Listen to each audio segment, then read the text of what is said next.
पृथ्वीराज के बारे में 8 ऐसे शॉकिंग फैक्ट्स जो आपका दिमाग हिलाकर रख देंगे, लिटरली दिमाग हिलाकर रख देंगे। फैक्ट नंबर 1, पृथ्वीराज ने 13 साल की उम्र में बिना किसी हथियार के एक बाघ को मार डाला था। और इतना ही नहीं, गुजरात के राजा भीमदेव जो कि एक पहलवान माने जाते थे, उनका भी वध कर दिया था और इस वजह से इन्हें वीरता पुरस्कार भी मिला था।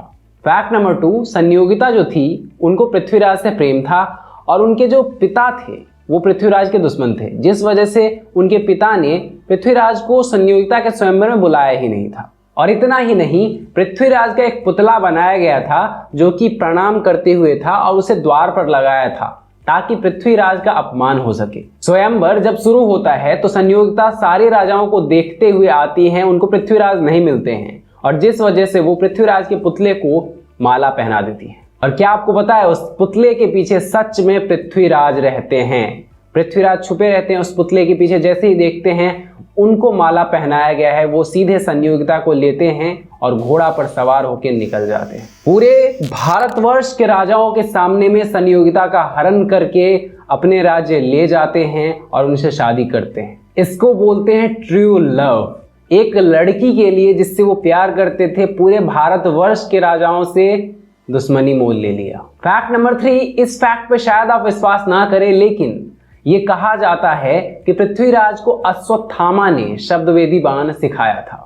वो पृथ्वीराज से खुश हो गए थे।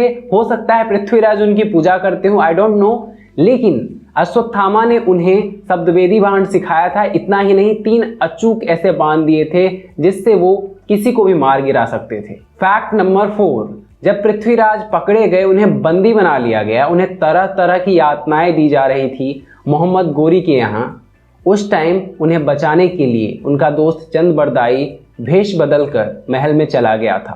फैक्ट नंबर 5, क्या आपको पता है पृथ्वीराज ने मोहम्मद गोरी को करीब 18 बार हराया था और कई बार उसे छोड़ दिया था ऐसे ही। मतलब मोहम्मद गोरी आक्रमण करता था, पृथ्वीराज उसे हरा देते थे और तलवार की नोक पर लाकर उसे छोड़ देते थे। आपको क्या लगता है, ये अच्छा करते थे या फिर बुरा? कमेंट करके जरूर बताएं। वैसे मुझे नहीं लगता कि किसी इंसान को एक बार से ज्यादा माफ करना चाहिए, क्योंकि अगर हम एक बार से ज्यादा माफ करेंगे तो हमारे अच्छाई को कमजोरी समझने लगता है। फैक्ट नंबर 6, क्या आपको पता है इन्हीं 18 युद्धों में एक बार मोहम्मद गोरी पृथ्वीराज के सामने आ गया था और पृथ्वीराज ने उसे इस तरह घायल कर दिया था, इस तरह काट दिया था जगह जगह से कि वो अपने घोड़े पर से गिरने वाला था। उसका एक सिपाही उसे बचाकर ले गया। हमारे महान योद्धा पृथ्वीराज से टक्कर यानी मौत से टक्कर। उस दिन अगर वो सेना नहीं आता तो मोहम्मद गोरी का किस्सा उसी दिन खत्म हो जाने वाला था। फैक्ट नंबर 7, क्या आपको पता है पृथ्वीराज जो युद्ध हारे थे वो इसलिए हारे थे क्योंकि उनका कोई अपना मोहम्मद गोरी से मिल गया था। उनका ससुर यानी राजा जयचंद्र जो कि संयोगिता के पिता थे, वो गोरी से मिल गए थे। संयोगिता का हरण पूरे भारतवर्ष के सामने पृथ्वीराज ने किया था, जो कि जयचंद्र को बहुत बुरा लगा था और इस वजह से वो मोहम्मद गोरी से मिल गए। मोहम्मद गोरी ने इसलिए जयचंद्र को नहीं रखा था कि वो ताकतवर हैं, बल्कि इसलिए रखा था कि उनको पृथ्वीराज के सीक्रेट्स पता हैं। ये घर घर की कहानी है।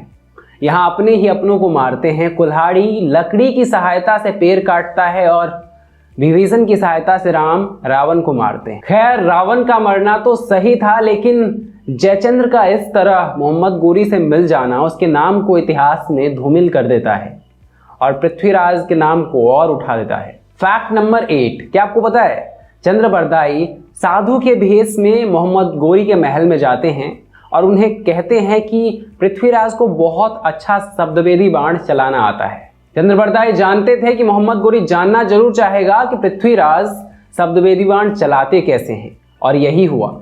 एक बहुत बड़ा मंच तैयार किया मोहम्मद गोरी ने, सारे आवाम को बुलाया गया और पृथ्वीराज को खड़ा कर दिया गया शब्दवेदी बाण चलाने के लिए। क्योंकि पृथ्वीराज की आंखें निकाल ली गई थी गरम गरम सलियों से, वो राजा को देख नहीं सकते थे, वो बस शब्दवेदी बाण चला रहे थे।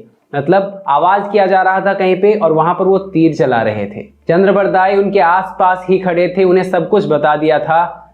उन्होंने एक मंत्र पढ़ा चंद्रबरदाई ने, 4 बांस 24 गज अंगुल अष्ट प्रमाण, एते पे सुल्तान है मत चूको चौहान। इसका मतलब है 4 बांस 24 गज और 8 उंगली के दूरी पर सुल्तान बैठा है, चौहान चूकिएगा मत। ये सुनने के बाद पृथ्वीराज उंगलियों पे गिनने लगे और जैसे ही सुल्तान ने घंटा बजाया, पृथ्वीराज ने तीर चलाया और तीर सीधे लगी सुल्तान के गर्दन में। उसी वक्त वहीं पर सुल्तान जी टपक गए, मोहम्मद गोरी टपक गए।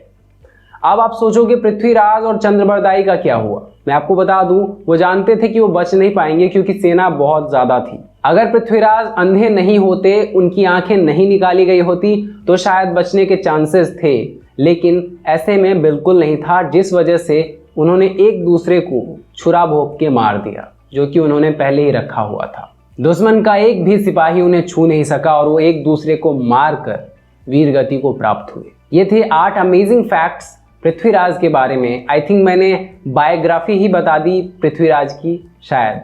बाकी अगर आपको वीडियो पसंद आया है तो एक लाइक करें, चैनल को सब्सक्राइब करके बेल आइकन दबा लें एंड ऑल सेलेक्ट कर लें ताकि नेक्स्ट वीडियोस के नोटिफिकेशन आपको मिल जाए। बाकी अगर आप अपने भाई को इंस्टाग्राम पर फॉलो करना चाहते हो, आप मुझसे बात करना चाहते हो या फिर कुछ अमेजिंग पोस्ट वगैरह देखना चाहते हो, आप मुझे इंस्टाग्राम पर फॉलो कर सकते हो। मिस्टर ओशियन 25 यूजर आईडी दिख रहा होगा, लिंक डिस्क्रिप्शन में है।